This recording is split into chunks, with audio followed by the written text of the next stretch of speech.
નમસ્કાર દર્શક મિત્રો, તહેલકા ન્યૂઝમાં હું મેઘા અગ્રવાલ આપનું હાર્દિક સ્વાગત કરું છું. આપ જોઈ રહ્યા છો તહેલકા ન્યૂઝ અને નજર કરીએ આજના સમાચાર. ડાંગ જિલ્લામાં ગેસ સિલિન્ડરની ગંભીર ખોટ સામે આવી રહી છે, જેના કારણે સામાન્ય જનતા ભારે મુશ્કેલીનો સામનો કરી રહી છે. આહવા તરફથી ભરેલા ગેસ સિલિન્ડર લઈ આવતો આઈસી ટેમ્પો વઘઈ ખાતે એક જગ્યાએ ઊભો રાખવામાં આવ્યો છે, જ્યાં ગેસ બાટલા ઉતારવાની પ્રક્રિયા પણ ગેરવ્યવસ્થિત રીતે ચાલી રહી છે.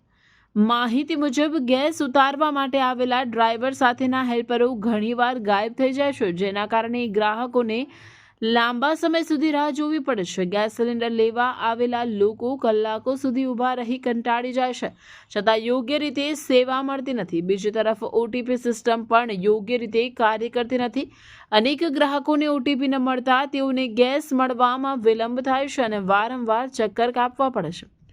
આ સમગ્ર પરિસ્થિતિને કારણે લોકોમાં ભારે રોષ ફેલાયો છે. સ્થાનિક લોકોએ માંગ ઉઠાવી છે કે સંબંધિત ગેસ એજન્સી અને પુરવઠા વિભાગ દ્વારા તાત્કાલિક કાર્યવાહી કરી વ્યવસ્થા સુધારવામાં આવે, જેથી ગરીબ અને ગ્રામ્ય વિસ્તારોના લોકોને સમયસર ગેસ સિલિન્ડર મળી રહે. વિકાસના દાવાઓ વચ્ચે મૂળભૂત સુવિધાઓ માટે લોકો હજુ પણ સંઘર્ષ કરી રહ્યા છે. જવાબદાર તંત્ર ક્યારે જાગશે? રિપોર્ટર રમેશ મહાલા, ડાંગ.